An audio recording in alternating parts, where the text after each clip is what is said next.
নমস্কার, আমি ঝুমা বলছি ব্যাঙ্গালোর থেকে। সবাই কেমন আছেন? আশা করছি আপনারা সবাই খুব ভালো আছেন। আমরাও খুব ভালো আছি। আজ রবিবার, সকাল এখনই 11:30 12টা মতো বাজে। এখন থেকে ব্লগটা স্টার্ট করছি। যেহেতু আজকে রবিবার, আমাদের বাড়ি প্রত্যেক রবিবারই হয় চিকেন নাহলে মটন হয়। তো আজকে একটু চিকেন বানাচ্ছি। আর তার আগে একটুখানি বাদাম ভেজে রেখেছি। ভাবছি বাদামটা দিয়ে আজকে একটু ঝালমুড়ি করবো ভেবেছি। তো দেখা যাক। রান্নাটা দেখায়নি, ভাত মাংস সব হয়ে গেছে, মাছ দেওয়া হয়ে গেছে, কারণ ভিডিওটা বড় করো না বলে।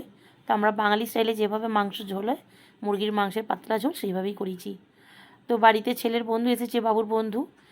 দুপুর 12টা 12:30 নাগাদ এসেছে। ওরা দুজনে মিলে ঘরে কিছু প্রজেক্টের কাজ করছে স্কুলের। কিন্তু সে আবার ভেজিটেরিয়ান, কোনো ননভেজ খায় না। তো সেই জন্য গ্যাস ট্যাস মুছে পরিষ্কার করে, তো তাকে তো দুপুরবেলা কিছু খেতে দিতে হবে। তো তাই ভাবলাম একটুখানি সাউগে ভাত করে দিই। তো আগে তাকে জিজ্ঞাসা করেছিলাম যে সে কী খাবে, সাউগে ভাত, পোলাও বা কার্ড রাইস। তো সে বললো আন্টি আমাকে সাউগে ভাতই করে দাও। তো এটা হয়েও যায় 5 মিনিট। আর সত্যি কথা বলতে কি, ভাগ্যের এমনই একটা দেখুন, আমার ভাগ্য ভালো বলতে হয়, এই সবজিগুলো কিন্তু সবসময় ফ্রিজে থাকে না। মানে পেঁয়াজ টিয়াজগুলো তো সবসময় থাকে, কারি পাতাটাও সবসময় থাকে না। আর এই পেঁয়াজ গাজর, এই পেঁয়াজ বলছি গাজর, ক্যাপসিকাম, মটরশুঁটি, যেহেতু এখনও শীতকালটাই জাস্ট খালি পড়া শুরু হয়েছে হালকা, এই সময় সবজির দামগুলো বেশি থাকে বলে সবসময় কিন্তু থাকে না। তো আমার কপাল ভালো, এটা আজকে ঘরে সব রকমই সবজিগুলো ছিল। তো এর আগেও দেখেছি এই রান্নাটা। একটু কড়াই সর্ষে, জিরে, কারি পাতা, শুকনো লঙ্কা, ছোলার ডাল, বিউলির ডাল দিয়ে ভেজে নিয়ে তারপর একটু পেঁয়াজ দিয়ে দিয়েছিলাম বেশি করে। পেঁয়াজটা একটু হালকা কালার চেঞ্জ হতে সব সবজিটা দিয়ে একটু লবণ দিয়ে 3-4 মিনিট ঢাকা চাপা দিয়ে ভেজে নিয়ে একটু 1:1 দিতে হবে। মানে 100 গ্রাম সিমুই হলে 100 ml জল। তো সেইরকম ততটা সমপরিমাণ জল আর সিমুই দিয়ে নেড়ে চেড়ে নিচ্ছি। যতক্ষণ না জলটা পুরোপুরি শুকনো হয়ে যাচ্ছে ততক্ষণ নেড়ে চেড়ে নেবো। জল যেই শুকনো হয়ে যাবে আমি ঢাকা চাপা দিয়ে দেবো। আর ঢাকা চাপা দেওয়ার আগে একটু ধনেপাতা কুচি আর একটু লেবুর রস ছড়িয়ে দিয়েছি। দিয়ে 5 মিনিট এটা আমি স্ট্যান্ডিং টাইমে রেখে দেবো। যতক্ষণ স্ট্যান্ডিং টাইমে ছিল ততক্ষণ একটু স্যালাড কুচিয়ে নিয়েছি, একটু টমেটো, শসা, পেঁয়াজ কুচিয়ে নিয়েছি, যেহেতু মাংস আছে সেই জন্য একটু এগুলো কুচিয়ে নিয়েছি। এবার আমরা খেতে বসবো। এগুলো আগে সব টেবিলে গুছিয়ে রেখে আসছি, কারণ এখনও ওর বাবা আসেনি। এবারে আগেদের দু বন্ধুকে খেতে দিয়ে দেবো। দেখেছেন বই খাতা সব ছড়িয়ে রেখে দিয়েছে। এই যেখানে ভাত মাংস সব রেখে গেছি রান্না করে, স্যালাডটাও রেখে দিলাম। হয়তো বলবেন মাংসটা দেখালো না, মাংস রান্নাটা দেখায়নি, প্রত্যেক বাড়ি তো দেখায়, সেই জন্য দেখায়নি। এখানে বন্ধুরা দু বন্ধু মিলে এই যে প্রজেক্ট করছে, স্কুলের কিছু কাজ করছে দুজনে মিলে। এবার ওদের দুজনকে আমি জিজ্ঞেস করছি যে, বাবুকে জিজ্ঞেস করলাম একটু দেবো কিনা, বললো অল্প করে দাও, কারণ ও একা খাবে, হয়তো লজ্জা পাবে কি বা ভালো লাগবে না লাগবে। তো ছেলে বললাম যেহেতু ভাত খাবো আমাকে একদম অল্প করে নামমাত্র দাও ওর সঙ্গ দেওয়ার জন্য। চলো ঠিক আছে। তো এটা খেতেও যেমন ভালো হয়, দেখতেও ভালো হয়। আর বাদামটাও ভেজে রেখেছিলাম আজকে। ভেবেছিলাম আজকে যেহেতু রবিবার, সন্ধ্যাবেলা কোথাও যাবো না, তো বাড়িতে একটু ঝালমুড়ি বানাবো, সেই জন্যই একটু বাদামটা ভেজে রেখেছিলাম। তো বিকালটা হোক, তারপর যদি ভালো লাগে তো একটু ঝালমুড়ি করব। তাই দুজনের জন্য তুলে নিয়েছি, আবার উপর থেকে একটু বাদাম দিয়ে দিচ্ছি। বাদামটা বেশ মুখে পড়লে ভালো লাগে খেতে, একটা একটা বাদাম মুখে যখন পড়ে বেশ ভালো লাগে। চলুন তাহলে ওদের দুজনকে এবার খেতে দিয়ে দিই। যেহেতু আমার এক হাতে ফোন নেই, সেই জন্য আমাকে এটা দুবার করে আসতে হবে। যদি একটা ট্রেতে নিলে হতো, আর তখন আর মনে হয়নি, মানে মাথায় আসেনি আর কি, যে ট্রেতে একসঙ্গেই দুজনেরটা নিয়ে যাই। কেন জানি না এখানটা এরকম অন্ধকার হয়ে আছে, কিন্তু এখানে লাইট জ্বলছিল, তাও কেন এরকম অন্ধকার মতো হয়ে আছে ঠিক বুঝতে পারছি না। আমি আমার ছেলেকে বলছিলাম খাটে তো প্রচণ্ড বই খাতা ছড়িয়ে রেখেছে, উপরে কী করে খাবে। তো নিচে আমার ছেলেকে বললাম একটু ম্যাটটা পাত, যেহেতু হাতে একটু কাজ করছিল সেই জন্য আমাকে একটু দাঁড়িয়ে যেতে হয়েছে। ওকে বললাম এখানে মাদুরটা নিচে পেতে দে, দিয়ে দুজনে মিলে বসে ভালো করে খেয়ে নে। ওরা ছেলের বন্ধু এসেছে 12:30, এখন ওদের বিকাল 4টে 5টা বাজবে বলছে। দেখা যাক কতক্ষণে কাজ হয়।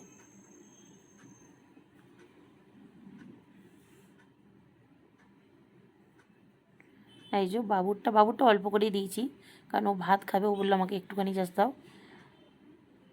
ও এখন কিছু কাজ করছে, বললাম একটু পরে খাচ্ছি। ওকে জিজ্ঞেস করছিলাম যে কেমন হয়েছে, ও বললো হ্যাঁ আমার মায়ের মতো যেমন বানায় সেইরকমই হয়েছে। আসলে আমি ওর সঙ্গে কানাডায় কথা বলছিলাম, সেই জন্য এখানে ভলিউমটা অফ করে দিয়েছি। হয়তো ভলিউমটা রাখলে ভালো হতো, আপনারা শুনতেন যে কানাডায় কথা বললে কেমন শুনতে লাগে, সাউথ ইন্ডিয়ান কর্ণাটক ভাষাটা কেমন। এখন বাজে দেখুন বিকাল হতে যাচ্ছে, 3:30 বাজে। আমরা এখনও ভাত বাড়িনি, ওর বাবা এই জাস্ট এসেছে, এবার ভাত বাড়বো। রবিবার তোর বাবার ছুটি থাকে, দুপুরের পর ছুটি থাকে, তো মানে সকাল অবধি দুপুর অবধি কাজ করে, সেই জন্য একটু রবিবারটা দেরি হয়। তো ভাত টাত খেয়ে নিয়েছি, নিয়ে এখন সন্ধে 8টা। হঠাৎ কথা হলো ঝালমুড়ি খাবো না, এখন ফোনে যেহেতু এখন ছট পুজো চলছে, তো সেই হিসাবে প্রচুর ঠেকুয়া দেখা হচ্ছে। তো আমার স্বামী বলে একটু ঠেকুয়াটা বানাতে দেখি কেমন বানাতে পারো। আচ্ছা ঠিক আছে, আমি ঠেকুয়া যদিও কোনো দিন আগে বানাইনি বন্ধুরা, আজই প্রথম বানাচ্ছি।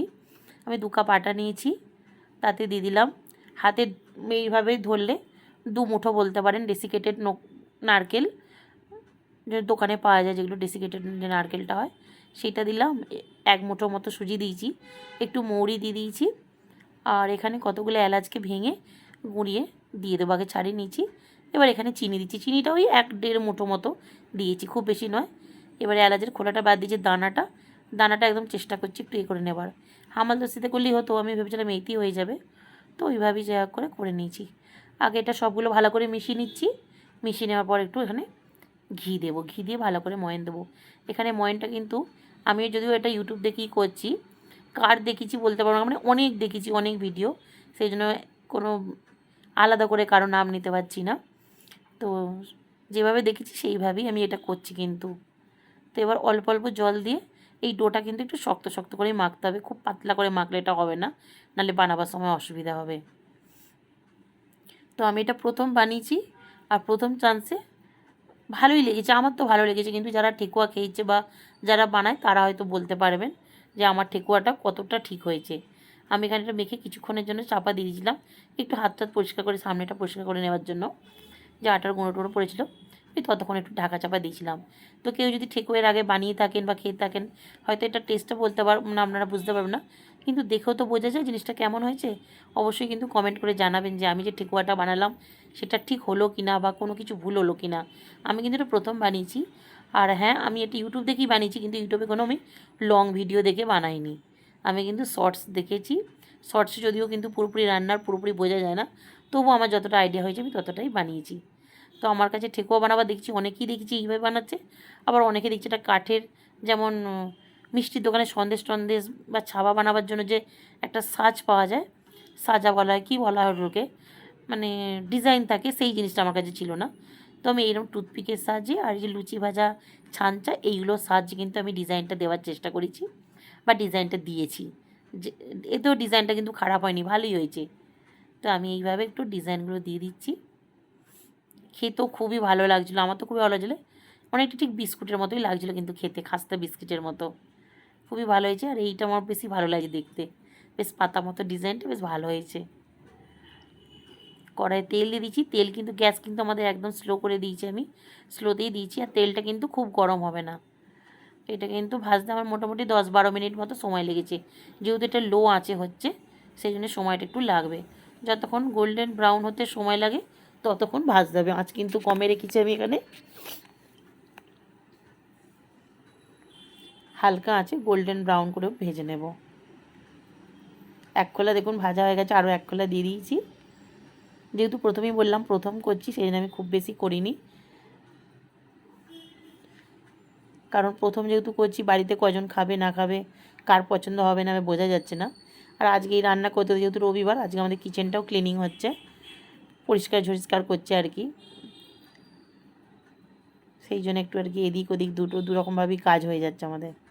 তো দেখুন এইভাবে আমি বানিয়ে নিচ্ছি ঠেকুয়াগুলো। কেমন হয়েছে ঠেকুয়াটা কিন্তু বারবার বলছি একটু কমেন্টে জানাবেন বন্ধুরা। ভালো লাগলে ভিডিওটা একটু লাইক শেয়ার সাবস্ক্রাইব করে দেবেন। আমার চ্যানেলটা দেখার জন্য অনেক অনেক ধন্যবাদ। সবাই ভালো থাকবেন, সুস্থ থাকবেন।